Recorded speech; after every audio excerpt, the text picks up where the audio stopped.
everyone. Welcome to another episode of Balls in Your Face Marketing. In today's fast-paced world with ever-shrinking attention spans, your communications need to grab people's attention and it needs to communicate your message quickly and efficiently. And today we are going to be speaking exactly about how one can do that. I have with me today communications expert, mastermind, extraordinaire wordsmith, Zach Messler.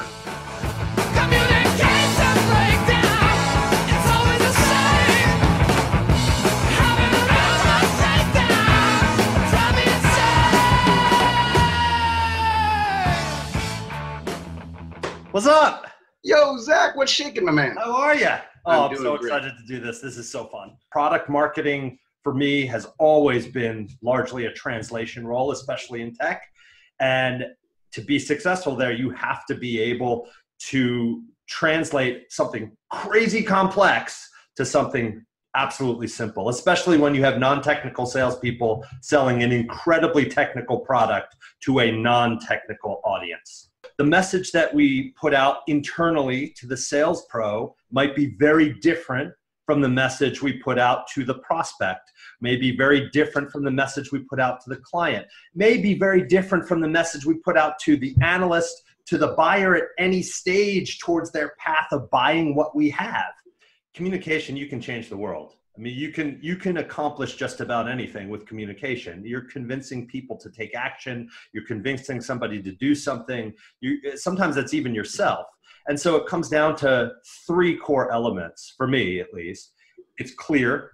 Is it understood? Is it compelling? Can it grab attention and hold on to it? And is it persuasive? Can it drive that action that you want it to drive? And each of those things has its own methods within it, each of those elements, to accomplish that. So for clear, for example, and we've talked about this before, I've done videos on this before, it's answering three questions. And it's a little more nuanced than this, but not much. What is it? What does it do? And why does it matter? Why does it matter to your audience? And what it is, though, and this is where people get tripped up with this because it's almost too simple for people. It's not too simple. It's too simple for people to really grab onto. It can't be that simple. It is that simple. What is it is quite literally, what is it? What is this thing? So like, I don't know, like a glass. This is my glass with, I have stuff in it, but this is a glass. So what is it? Not it's a glass, because you might not know what a glass is. I mean, so what is it? It is a cylindrical, hollow. I don't even see how hard it becomes. It's tough to do. That hollowed out with room for something in it. A container. Yeah, there you go. Container. Look at me. Oh, I'm getting good at this. What does it do? It holds liquid. Why does it matter? Well, why does it matter is when you think about your audience and where it can be, you can get more flowery. So why does this glass matter? Well, if I have my seltzer and I want to have a drink and I don't really want to be rude, popping it open and drinking right out of the bottle, I have my glass and it's nice looking. It's easy to hold. It keeps my drink cold when I put ice in it, and there we go. It's less about creativity. Creativity is important, but it's less about creativity than your own nerves. Than your own nerves about, not just about doing something, about, oh, what's this going to do to my brand? Or, oh, this isn't how people in our industry act. It's not going to go over too well.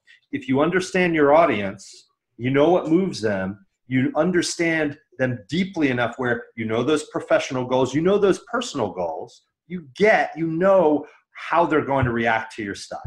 It's why some people can put out, even in support of a business, put out language that's a little salty and others can't.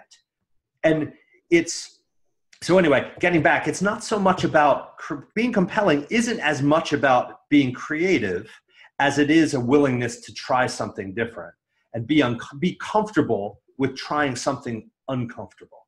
It's all about persuasive is about connecting with your audience. It's having the buyer perspective.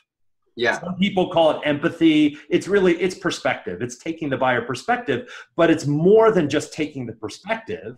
It's using those words. It's understanding their language and using those words. So, for example, my little experiment here, I'm interviewing these B2B marketers. I've been a B2B marketer, but I'm taking in this language, and then eventually when I launch whatever it is I'm going to launch, then I will take that language. I'm going to throw it back at my audience. Right. It'll be crafted in a certain way, but and that's how you get to the point.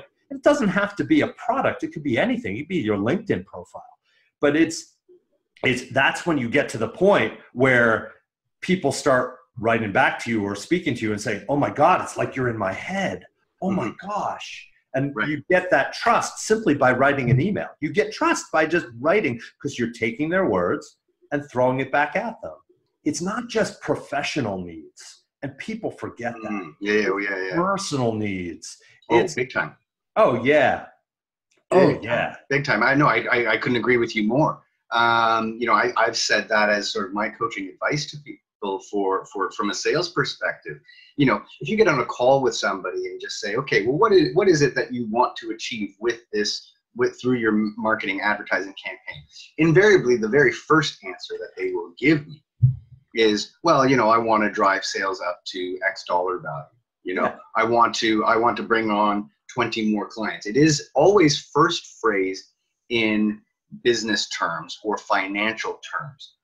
But if you take the time to ask more and more questions, and dig deep, especially if you're speaking to the business owner, their actual pain point is exactly what you're saying. It's something way more personal. It is, I want to have more time to spend with my family. I would like for my business to be operating a little more autonomously so that I can spend a little more time traveling. It's almost always something actually personal. And it could be a combination of both.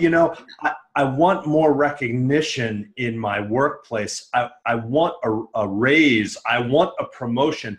I want to be this in this company. Yeah. But then what is it? But then the question then becomes, well, what do you want that raise for?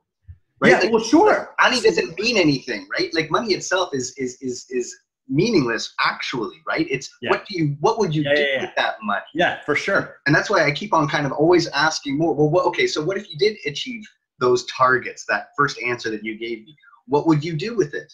Because then, like I said, there's something that they want to do. It has nothing to do with the money itself. Money is meaningless. Yeah. No one gives a shit about your product. No one cares how great you are. No one cares about your awards, your testimonials, your clients, all those clients, all your whiz-bang features. Who cares? Nobody cares. They don't care until they do. They don't care unless you're solving their pain, unless you're addressing that burning platform. They don't care. Every single person's a consumer.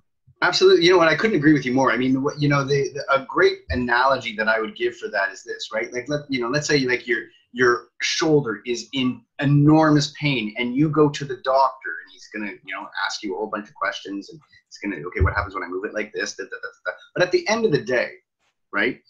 Whatever his solution is, whether it's a cream, okay, I want you to rub this cream on, or I want you to do these exercises and that, right? Do you give a crap about whether it's like whether you really want him to go into the full explanation of it? He's like, and what that's going to do is that's going to extend your muscles right here, and it's going to like fully relax, and then you'll find that your tibia will be a little more like loose on this, right? Like, no, it's just like all you want to know is do this, and then my shoulder's going to stop hurting. That's exactly right. What makes a story stick? Well, fortunately, there is a formula for this. And then talked about the hero journey. There's a lot of tips that came out of this, man. So I really, really appreciate you coming on the show and sharing your words of wisdom with everybody. Hey, thanks for having me. I really appreciate it, Julian. I've got big balls. I've got big balls.